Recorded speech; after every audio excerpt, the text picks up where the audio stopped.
food out of my mouth. Melinda, would you like to lead us in the pledge this morning? After you finish chewing. Okay. I pledge allegiance to the flag of the United States of America and to the republic for which it stands, one nation, under God, indivisible, with liberty and justice for all. Thank you. Nice one. All right, let's see. Visiting Rotarians and guests. Let's start at this table, please. I'm Patrick O'Rourke. I'm from the Ferndale Club. All right, welcome.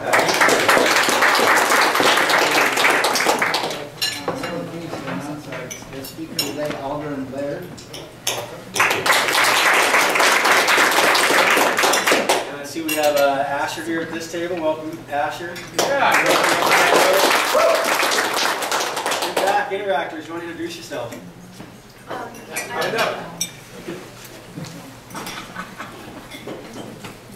Well, I'm Peter from the Internet Club, and we're all from the Internet Club. So, I'm Marley. Good morning, everyone. good morning. I'm Fiona. I'm Ruth. All right. And I see Mary back there. Hey, Mary. All right, and we'll see over the front table here. Hi. Sophie President of There you go. And Kayla, not for much longer, but. Kayla from Jackson and Eklunda County. And don't forget to check in on Facebook visitors and guests and Rotarians. It's a fun thing to do. So during Sunriser, did anyone get back from traveling? Actually, Tom, I saw you were in Salt Lake City and you finished the bar up there. You want to say anything about that? That was pretty phenomenal. Yeah, we did a bar. It was for a mansion that we did about 10 years ago and pulled it out. It had his, he was selling his house and he didn't want the locals to have his bar, so he brought it with him. Let's bring it back to California. We rebuilt it and we installed it. It looked beautiful. Yeah, yeah. Excellent. Anybody else get back from any notable travels? I know Tomas, you're headed to I'm not back yet. You're going to go. I want to hear where you're going to go. We'll talk about next week. Going to the 49er game this weekend. First time we're going to get our first win of the season, I think. Yeah. Good luck, Sharon. Yeah, absolutely. Nice. Sounds fun. I went to see Michael for Parents Weekend last week. That's why I wasn't here, and he was there. Yeah. And I don't know if anybody saw ESPN or heard the news, but when I was there for homecoming, Syracuse, they was kicking shit out of them, but they handled Clemson. Yes, number 2 Clemson. So nice. Yeah. All right. Any other notable traveling going on? All right. Crescent City. Did you really? You got 2 people that went to Crescent City.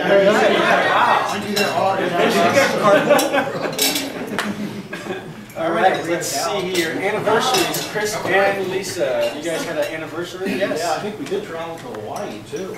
Oh, well, that's a double whammy. A week before, and then this week we went to Moonstone and celebrated a few years. 37. I can't count anymore. 37 years. Congratulations. Wow.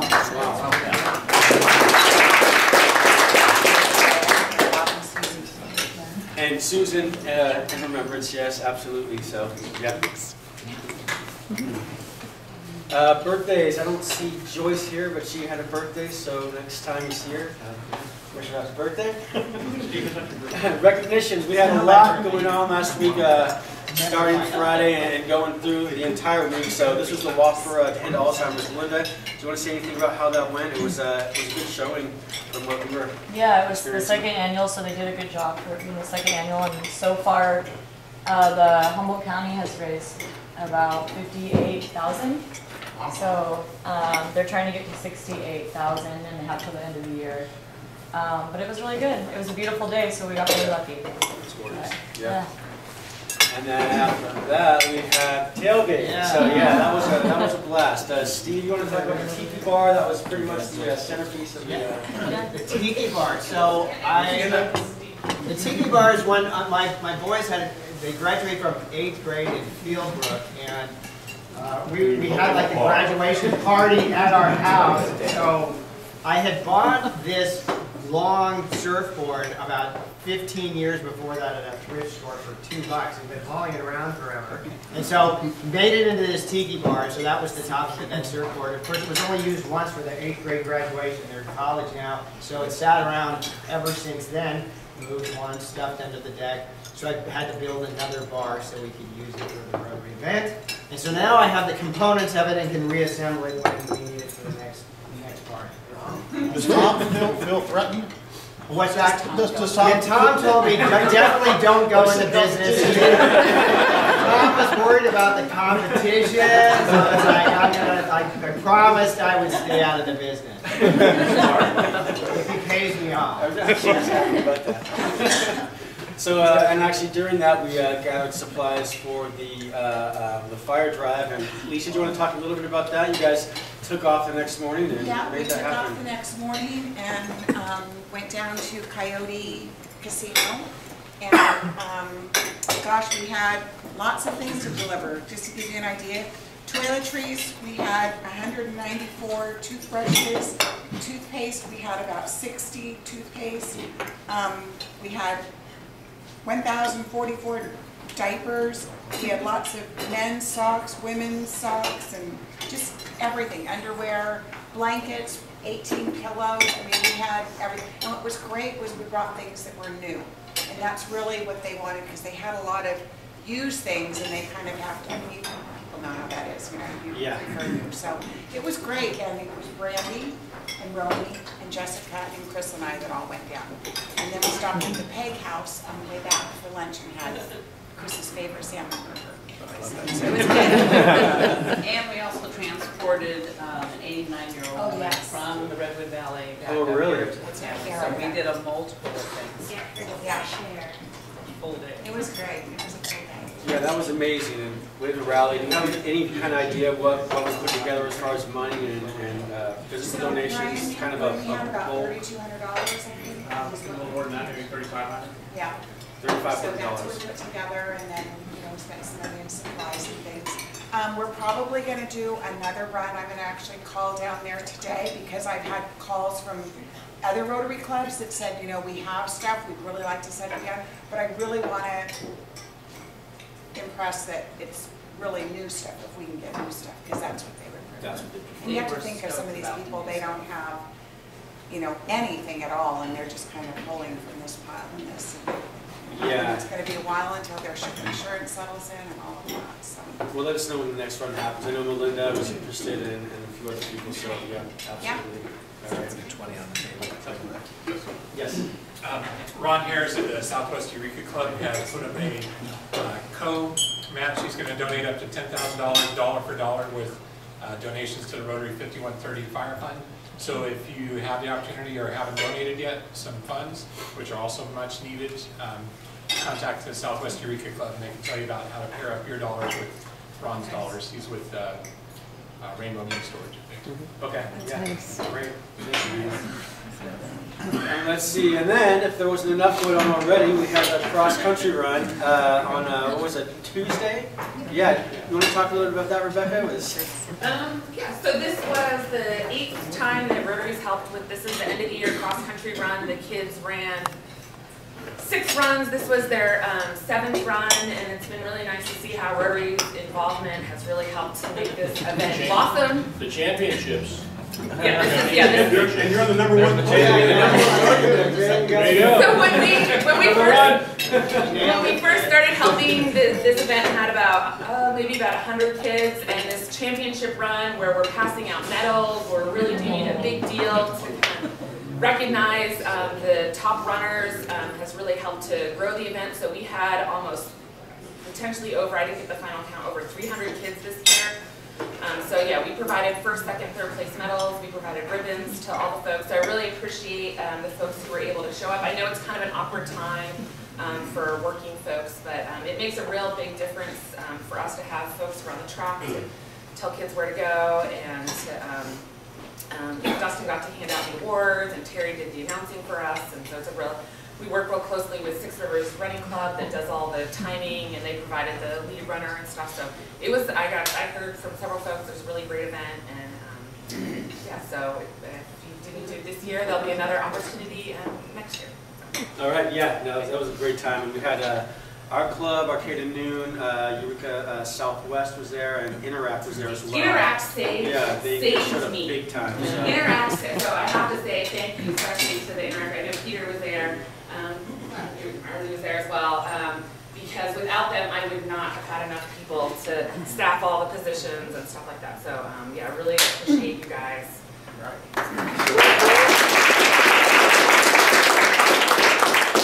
And those kids were so inspiring.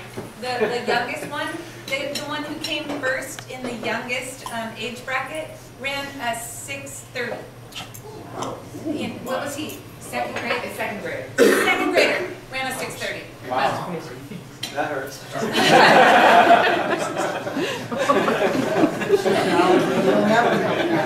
know, exactly.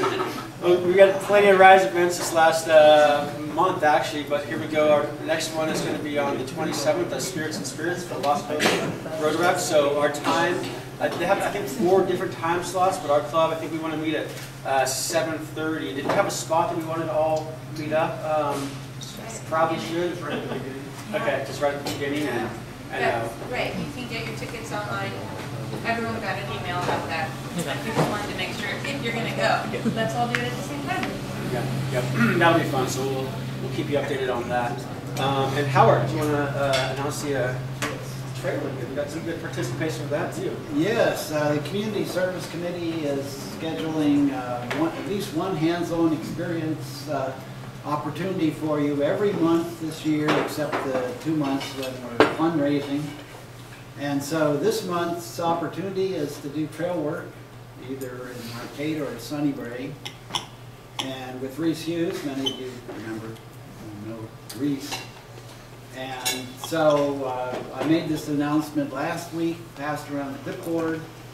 There were 22 volunteers. Pretty amazing, huh? But there may be a few of you more who want to volunteer, so I'll pass this around again. And if your plans have changed and you are not able to be a volunteer and you're on this list, please cross your name off. The work will take place from 9 to 12 actually, and then they provide a very nourishing meal on the trail at the end. So the last hour is you enjoying a meal. So, and I will send you detailed information about where to meet and so forth. Bring gloves, work gloves, that's the main thing, and suitable clothing. And they'll provide tools. You can, of course, bring some tools yourself. My wife does this, and she said they have a lot of fun, there's a lot of humor. But those people who have tools, they're over in one group, and that group is called the Circle of Death. And those who don't have tools, and they're in another group, and that's called the Circle of Life. Maybe you need to be there to enjoy the humor, but it's like that. So join us and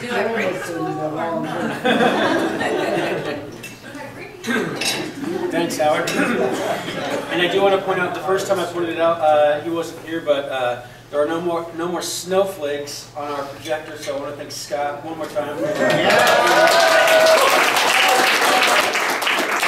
The sound works now too, so we'll eventually incorporate that in. But yeah, it is tip-top shape now. So thank you, Scott, very much.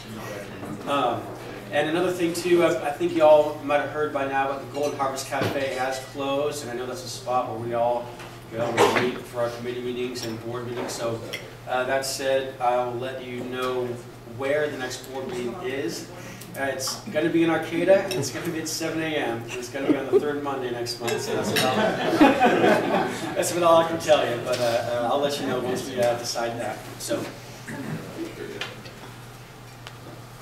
Taste of the Holidays. Lisa, once again, you want to give us an update on that? Okay, so things are going forward. Everybody has gotten their tickets, right? Does everybody have their envelopes with tickets? Some people have sold them, some people haven't. Rachel, we have a deadline of November 1st. Sure. We would like everyone to have their tickets. I hate to say this, but if you don't sell your tickets, let's see if other people within the club can sell those for you, because some people, like Chris and I have sold ours already, and you know, we might be needing more because it's still 4 weeks away from the event. That's just really important. Another thing is you buy a ticket for yourself if you are attending the event and eating and drinking, okay? Just so that's clear, everybody knows that. We have some new people, new vendors on our list this year. We have Diane's Sweet Heat, we have Humboldt Hot Sauce, we have Slice of Humboldt, or Humboldt Pie. I mean, just, yeah. Slice of Humboldt, yeah. Slice of Humboldt. Yeah. We have, who's another one? Oh, we have Uniquely Yours Catering, who does the catering here for Plaza Grill. And we have Oceanside Jams and Briar Patch Wine. They're also coming this year. So we've got new people, and I'm getting calls all the time. Do you have room for us? Do you have room for us? And so it's great. It's going to be a wonderful event this year. So we've got about 4 weeks left. We're having a meeting next week. I am going to send out an email today probably to everyone, anyone that would like to come to the meeting next Tuesday here right outside at 5:30. You're more than welcome. And we'll be sending out a sign-up genius pretty soon so people can sign up for different things. Okay? Any questions? Who wants to talk about the raffle? AJ. Yes. AJ sent out. Wait, AJ. You're on. So yeah, 2 weeks ago I sent out your team list. Everybody get that email? Know what your teams are, hopefully there's some ideas between your teammates to be able to come up with some great prizes. I think the goal is to spend about $100 to $150 so that we can get some good prizes out there for this Dutch raffle. Great, yeah, sounds good. You're not limited to one prize per booth. You've got You two, yeah. Full prizes, that's awesome. Yeah, we're gonna have a lot of people there, so yeah. Awesome. Thank you, Lisa. Yeah. Let's see, backpacks for kids. John, where are you? You good on that? You need help? We can always use help packing, and if anybody wants to deliver today, that'd be awesome. I can. All right, awesome. All right, Izzy, you are up. So, first there was the arcade homecoming. It was 2 weeks ago, and so I've been on the tennis float with Marley and Ruby, and it was fun. And then I went to the football game and to the dance, and everything was fun, and it was a great American high school experience. And then last weekend, I went to the HSU homecoming. And who's that that's with you? Oh, that's Laura. She's an exchange student. She's from Brazil. And then afterwards, and me and some exchange students went to the HSU homecoming football game. And then I had a sleepover with like the Humboldt exchange students in my house. And we didn't sleep a lot. I think we went to bed at like 5. But it was fun. We made breakfast at noon. Yeah. And then on Friday the 13th, we got a dog. Fit in your suitcase. Maybe. And then we had the AI showcase. It was just small. I'll invite you to the next one. And then I've been to the Friday the 13th party. That was the Rotary party. Right? Yeah. At the Vets Hall, yeah. Uh-huh. Yeah. Great. Looks like a busy week. Thank you, Izzy.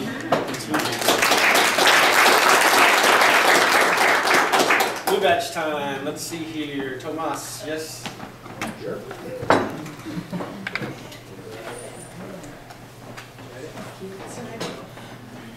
According to AJ, who's been keeping track, Sarah Wilkinson has completed all of her pre-qualifiers to now earn her official blue badge. We thought she had it last 2 weeks ago. We were one board meeting short, and thank goodness that we found the board meeting. Congratulations. Yeah.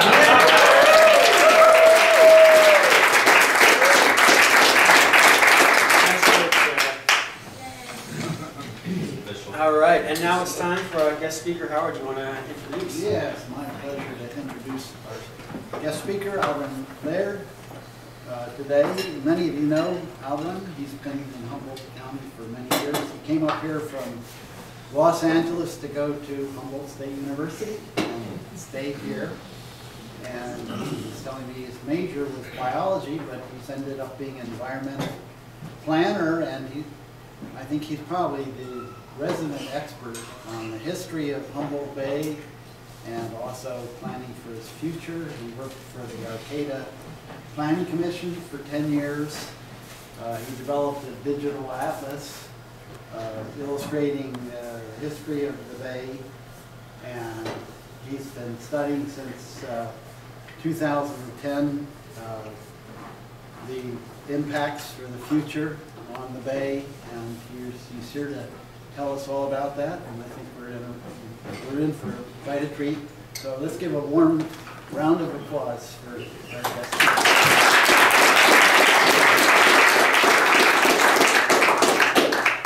Thank you. This is a lot to try to cover in 15 minutes, and I'm going to go through these. You at least have 20. Yeah, or 20. I'm going to go through these relatively quickly, but thank you for having me. It's a pleasure to be here.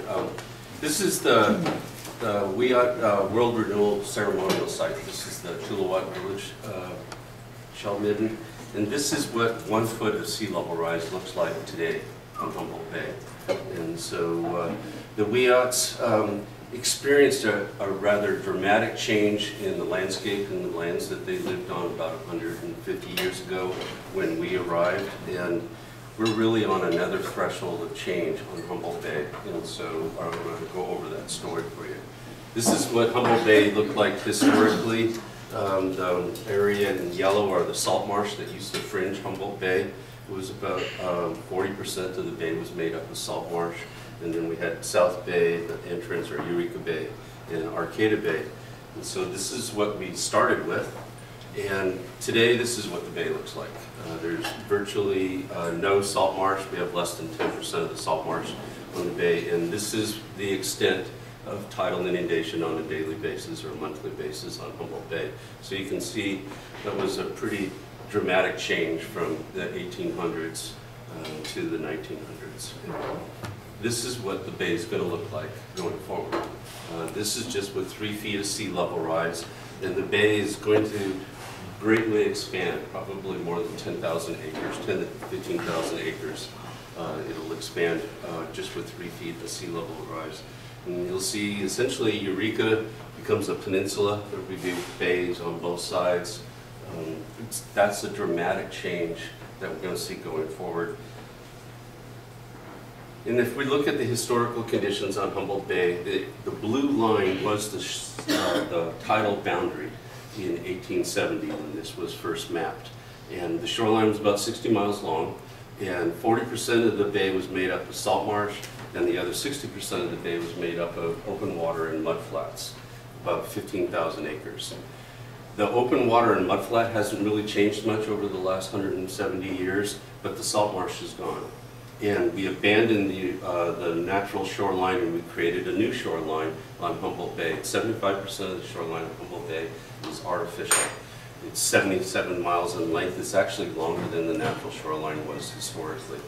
That's significant because the shoreline structures that were built to keep tidewater out so it wouldn't inundate the areas that are behind those dikes. So if those shoreline structures aren't maintained, they're going to collapse, or they'll breach, or they'll be overtopped, and then the bay will reclaim the former salt marsh that it used to have. So that's a structure that we have to maintain in perpetuity. We can't ever let them go, otherwise the tides would then breach and go over the areas. So if we look at what type of sea level rise we've had on Humboldt Bay, this is the Humboldt Bay record. The North Spit tide gauge is down by the Coast Guard station. This represents 40 years, the last 40 years. And this is the annual tide every year, the highest tide of the year. And if we plot those out, we see that the tides have increased about 0.8 of a foot over the last 40 years.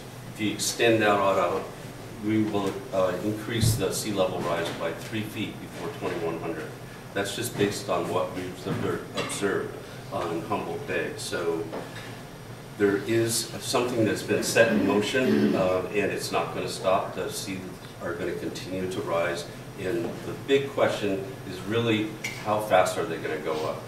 If we just look at the historic record before 2100, we will have increased the water elevation by about 3 feet. And this is based on our data located here. If you look at the shoreline and you identify all the shoreline segments that would be overtopped with 2 feet of water elevation increase or are actively eroding, 59 miles of the shoreline, there's 102 miles of shoreline, there's 77 miles that's artificial, so 60 miles almost of shoreline, which is in red. Those are the areas where the shoreline is vulnerable today of being breached or overtopped. And this is why. We built these dikes starting in 1890. They're earthen structures where they excavated a ditch, piled up all the material and built up a berm, and the berm holds out the tidewater. And you can see that, you know, a lot of these areas are actively eroding, and a lot of these areas aren't very high in elevation. That the tides now can almost overtop them.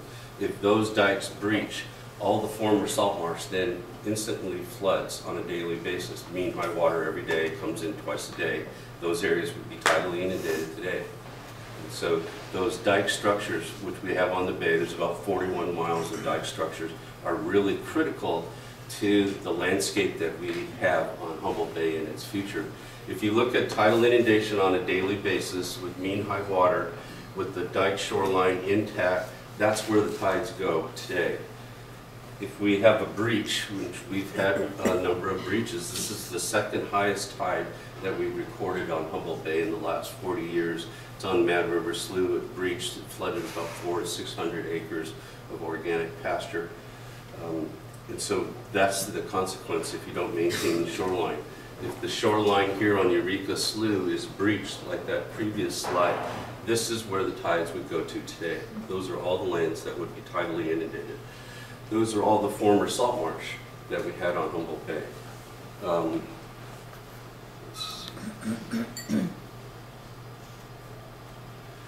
If you look at the historic salt marsh, this is Mad River Slough and Arcata Bay. If the dikes breach, this is the limit of tidal inundation today. So you can see it's one in the same area. So it's that part of the historic landscape.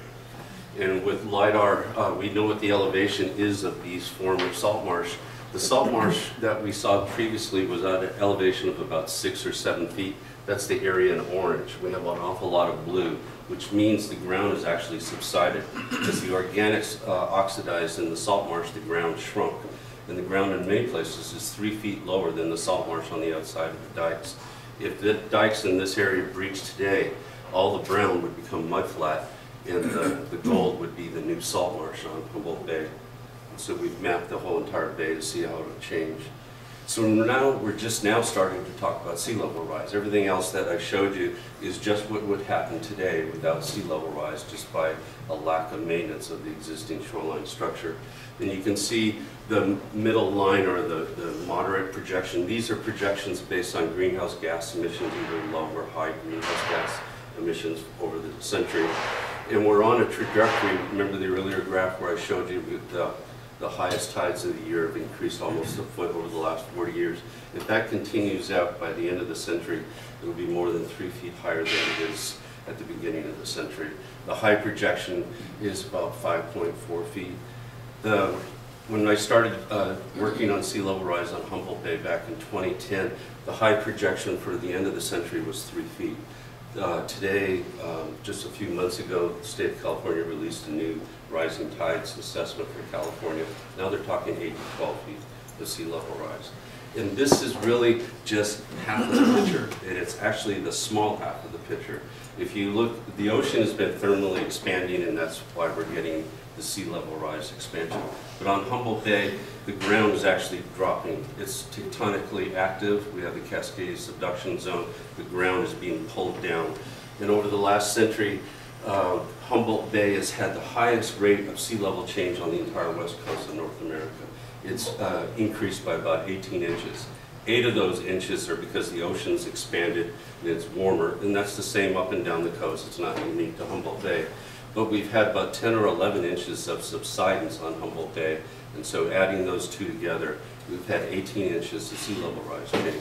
And so there's a big controversy over how fast is sea level rise going to be? Is it going to be linear? Is it going to accelerate after 2050? And I don't really think it matters on Humboldt Bay how fast sea level rise. What really matters on Humboldt Bay is when water elevation reaches 2 feet, we're at a threshold of Humboldt Bay. That if it goes beyond 2 feet to 3 feet, the areas in red are all overtopped. And that's based on the historical legacy that we created in the 1890s when we first built those dike structures. They built them at an elevation that would keep out the highest king tides of 1890. Well, over the last century, those king tides are 1.5 feet taller than they were before, but the dikes haven't gotten any taller. And so we have this built-in structural deficiency on Humboldt Bay. And again, if you look at it with 2 feet of sea level rise, about 11 miles of dike shoreline would be at risk of being overtopped. With 3 feet, it jumps to 23. There's only 41 miles of dikes. When the dikes reached over on Mad River Slough and they rebuilt all the dikes on Arcata Bay, they spent $2 million a mile to do that. So it would be a substantial investment to try to address that. But again, that's that tipping point between 2 and 3 feet. It doesn't really matter how we get 2 feet of sea level rise. It could be an El Nino, it could be tectonic subsidence, it could be sea level rise. Whenever that water elevation is reached, that's when we're going to reach that tipping point. On an annual basis, we have king tides, and we're getting into that season where we'll start having the king tides in the winter when the moon and the earth line up with the sun, and we're at the closest to the sun. Those king tides are about 1 foot higher than the average monthly tide every year. And we saw that on the very first photograph. So we have built in 1 foot of sea level rise on an annual basis. It only happens about 4 times a year. But if we have 2 feet of sea level rise, that same king tide event today that occurs 4 times a year will occur 125 times a year with 2 feet of sea level rise. If we have 3, that'll occur 352 times. Almost that will become the new daily high tide. So if we look at how big Humboldt Bay was in 1850, it was about 26,000 acres. Today it's only about 20,000 acres because we diked off all the former salt marsh. If the dikes fail today, the bay expands to 30,000 acres. It jumps by 10,000 acres. And if you look at sea level rise by 2, 3, or 5 feet, or however long it takes, you can see it only adds about 4,000 or 5,000 acres on the Humboldt Bay. The big change in Humboldt Bay is when those 100+ year dikes breach and no longer hold back tides, then this is the area that will expand. And this is the consequence of rising sea levels. There's king salmon, which was really a fishing resort. It was never meant to be a residential community. It was excavated in a sandbar right at sea level. And then we have Fields Landing, which is a historic port, and it was built on former salt marsh. With 3 feet of sea level rise, that's the area that would be tidally inundated on a daily basis. So those communities, those 2 communities, are the most at-risk communities on Humboldt Bay. And Highway 101 is at risk. Here's the high tides or king tides. We have pickleweed in the railroad tracks. We have the roadway right up there. The highway doesn't form the shoreline anywhere on Humboldt Bay. The shoreline on Humboldt Bay is either dikes or railroad predominantly, or bay fill. And so Caltrans really can't go out and manage the shoreline and repair the dikes and enhance the dikes. They're dependent on the railroad or the ranchers that own the dikes to repair the shoreline and keep them intact. Otherwise, if they don't, Highway 101 floods. And with 2 or 3 feet of sea level rise, the highway would be flooded in South Bay over by Elk River Slough and south of Breakup in Arcata Bay. And so one of the more dramatic changes, this is 6 feet of sea level rise. If that were to occur, that's 2 meters. Mad River then would flow into Humboldt Bay. We wouldn't really run into the ocean. The 2 would merge. That would completely change the dynamics on Humboldt Bay. We would be introducing all that winter runoff and sediment into the bay. And so there are some really huge potential changes at some point in the future. So sea level rise really can impact areas by tidally inundating them, or when we have high tides and we have winter rain and storms like we just did last night, the water can't drain, so it floods all the areas behind the dikes. The shorelines can erode and breach. Sea level rise is going to push groundwater up. So even if we maintained all the dikes on Humboldt Bay, ultimately the rising groundwater would flood out the lands behind the dikes. And one of the big problems we have is that the shoreline's not owned by one entity. There's 470 parcels that make up the shoreline of Humboldt Bay, and there's no one agency that's in charge for managing and maintaining the bay. So some owners do a lot of work to armor the bay, and other owners don't. So that's a major problem.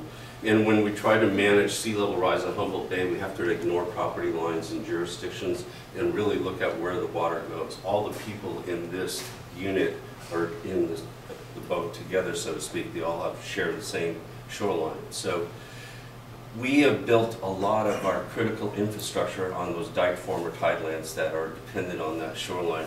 The City of Eureka's main water transmission lines, Humboldt Bay Municipal Water District's water transmission lines, PG&E's gas lines, our optical fiber lines, all of them are behind those dike shorelines, and none of those utilities own the shoreline. They're all dependent on the property. And we have a former nuclear facility that's being stored behind a seawall that's essentially at sea level. So dikes and barriers, however you want to create them, are really not the future for addressing sea level rise because of rising groundwater and other aspects that'll happen before. So really, we come down to what can we do to adapt, but the big question is who's going to do it. So, and they would like to know. So that's it. Thank you.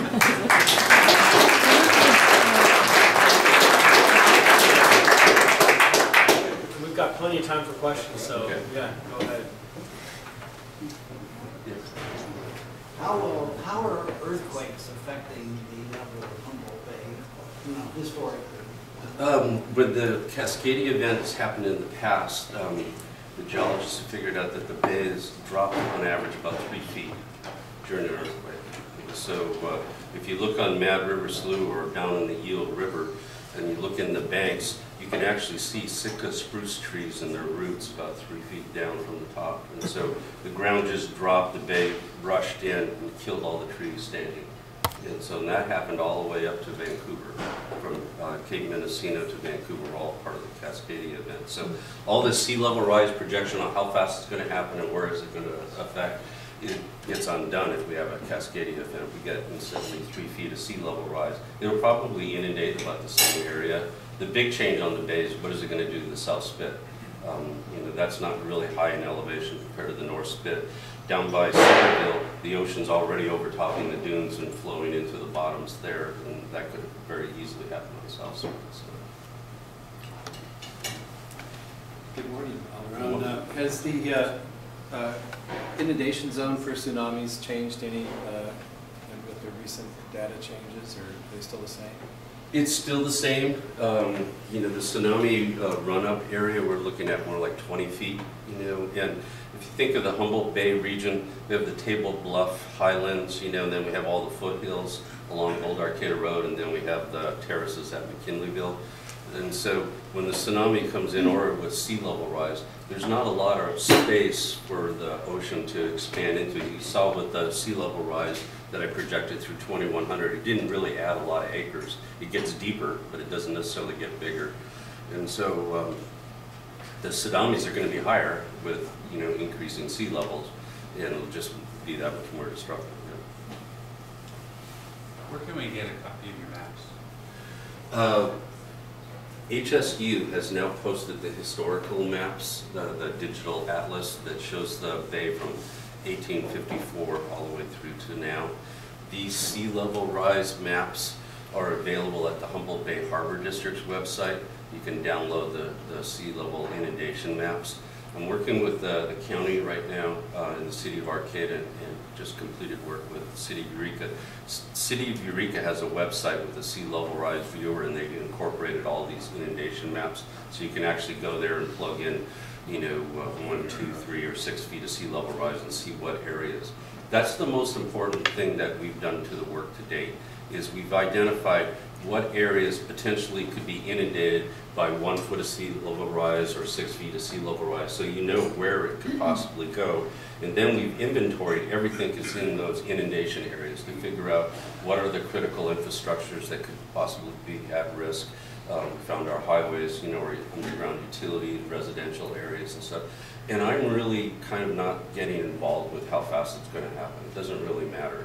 As we can see from this, there's a tipping point that when the water reaches 2 feet and it goes beyond, everything starts unraveling. We don't have the luxury of waiting a century. We could have 2 feet of sea level rise by 2030. The king tides could be at that elevation. By 2050, we could have 3 feet of sea level rise with the king tide. So it takes a long time to rebuild infrastructure and relocate highways. So 15 to 30 years is not a lot of time. So, but hopefully the county will get those sea level rise viewers so it covers the whole entire bay. I'm not sure if Eureka's covers the whole bay, and I think Arcata is going to do that too. So if dikes or berms aren't going to make a difference, what kind of infrastructure needs to be built to hold back the sea? There isn't any. And I mean, we could build the dikes taller and taller to stay ahead of sea level rise. But if we did that, unless we bring in fill and raise the ground behind it 3 feet, the rising groundwater will make it all standing water behind the dikes. And so even though we spent $2 million a mile on dikes on Arcata Bay, the ground behind it is actually 3 feet lower than when it was a salt marsh. And so, there's about 9,000 acres of former salt marsh. If we had to raise it 3 feet, we would need 27,000 acre-feet of fill. And I'm doing restoration work on Humboldt Bay right now, and we can't even find 100,000 cubic yards, let alone 27,000 acre-feet. So we don't have the material. Well, that's only part of the story because you haven't even talked about the impact on the streams that come into the bay. Ryan Creek, Freshwater, Elk River, all the firm maps would be so everybody would, all those would rise also along this. And so all those, the built dikes, the homes on the flatlands around all those things, all those people are going to be affected by the rise here creates a rise there. Jacoby Creek comes down and runs into a higher bay, it's just going to flood farther up. And then as the tides move up, most of all of those streams, the tides will move up towards freshwater, beyond 3 corners, and so there's not going to be really a very big area that could become a salt marsh because it's a narrow valley. Same way on Jacoby Creek. Most of the public work directors in the cities and the counties, they're worried about the winter flooding because the water can't drain off. And so, you look at the Bayside area east of Highway 101 in the winter when it rains, that's all because it just can't drain out into the bay because the bay is too high in the winter. So, yeah. Can you let us know a little bit more what LiDAR is and how that is a useful tool for what you're LiDAR is a photogrammetry technique that as you fly over, it shoots down and gets elevations. It has difficulty shooting through vegetation, so you need to ground truth the elevations. But on Humboldt Bay, a lot of that is pasture. And so rather than somebody going out and surveying, it's flown and it's all surveyed at the same time. Now we're using satellite telemetry. It gives us even more accurate coverage. And so it's just the way, the last one that was done was 2009, so that's the most accurate surface elevation. And I hope that they'll do a new one because there's been changes since 2009. It's just a new land survey technique. Yeah. Thank you for being here. That's great. Okay. So if we have property in Fields Landing, we should just plan to sell it to somebody before we take a bath? Well, the county just received a grant from the Coastal Commission, and we are going to modify all these maps just to show what's going to go on in Fields Landing, in King Salmon, and Fairhaven, because those are the 3 communities that are most at risk. And then set up community workshops, down in Humboldt Hill at the Ag Station, and just lay that all out, and so everybody can see what areas would be inundated with water elevation, and then we'll talk about when that could possibly happen, whether it's king tides, and then just understand, how is the infrastructure going to function with 2 or 3 feet of sea level rise, so people can come up with, what do they want to do? How do you maintain a community like King Salmon that was originally just a fishing resort where they carved these little boat launch areas so each of the fishermen could have his own place, and it ended up becoming a residential area and the site of a nuclear power plant, and that's really not the best location. And so ultimately, I think the communities need to tell the county, what do we in Fields Landing want to do, what do we in King Salmon. Fields Landing has a more defensible position. There's 2 pathways for tidal inundation that can be blocked, and so they can buy maybe 30 or 40 more years of use. King Salmon is just right on the water's edge. There's not much you can do about that. Ultimately, I think California needs to float a sea level rise bond, just like the $12 billion bond we floated for water infrastructure a few years ago. We need something on the order of probably $50 billion, because all the wastewater treatment plants on the coast of California all have to be rebuilt at the same time, because we're all experiencing water elevation. And they're all built right at the sea level for the outfall. And to help disadvantaged communities like that get bought out so they don't lose the investments that they've made in those properties. Because when people bought those properties, nobody was talking about sea level rise. Nobody knew this ahead of time. You know, the insurance companies are just now waking up to this as a threat. You know, even FEMA, who does the flood insurance rate maps, they don't look at sea level rise. They only look at what it's going to do today. They don't project it ahead 20 or 30 or 50 years. And so people have made substantial investments in those communities, and I think that they're going to need help to relocate. So is that being prevented now? I mean, could you get a building permit in somewhere that is in that zone of... Well, there's a building permit was issued in King Salmon about a year ago to build a new residence, and they made the people applying for the permit to figure out what was the sea level elevation going to be in 2114, then add up a wind wave run up onto it, and they figured out that the livable floor elevation had to be at 18 feet. So everything below that, they couldn't live in. It had to be like a clear story, you could have your car in it. But starting at 18 feet and up, they could have a house.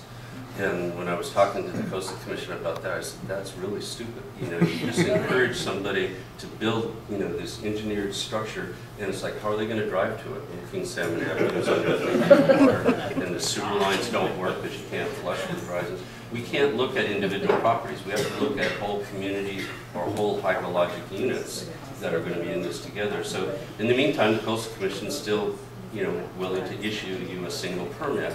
The thing that will force us to do, you know, more realistic or real-time planning will be the insurance companies. When they won't write a policy for a 30-year mortgage, you know, because they think that, you know, won't have any value 30 years out from now, when they start telling the county and the cities that, then I think they'll start paying attention.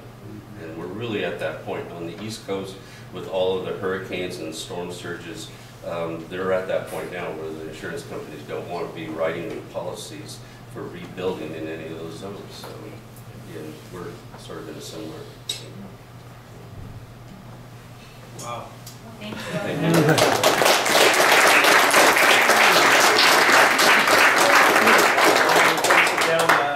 For presenting today in appreciation, we want to make a small donation in your name to the Wheelchair Foundation. So thank you very much. Absolutely. So, raffle. Have a raffle before we all go out. All right, back to the ranch. Let's do the raffle. Sarah, raffle time. Yes. Feel free to make noise during the raffle.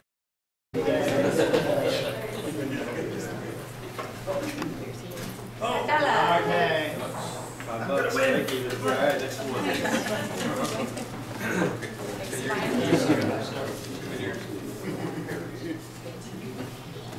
Did you get that already? 804. Yeah. 804.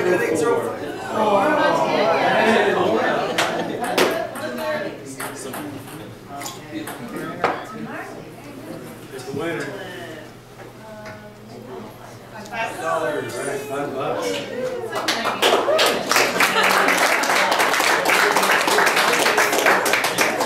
All right, announcements. Actually, Brandy, you want to tell us what Humboldt in a day is? Or a day of Humboldt, whatever? 3 years ago, Mark Larson and Wayne Meyer from Humboldt State did this day in the life of Humboldt County, and there was over 100 photographers, and they created this book. Mark Larson, in Wayne's memory, is also reinstating this. So at 12:01 this morning, the day in the Humboldt started. I don't know how many photographers are participating, and so I am not having any specific thing that I'm going. I'm just taking photographs through my day, so that's why I've been doing some additional photographs this morning. Cool. So you might see some more stuff on this in some capacity. I don't know if it's going to be online because it's all being digital. But day in the life of Humboldt County, October 20th, 2017. Awesome. Thank you, Brandy. Yeah, that's cool. I also want to announce Izzy's shirt. She just showed it to me, and I should have pointed it out earlier. That was our last week's quote.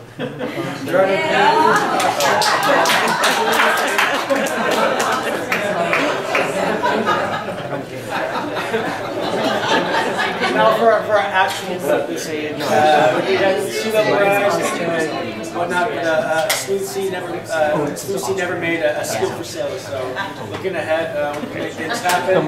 Thanks for being here today, and we'll see y'all next week.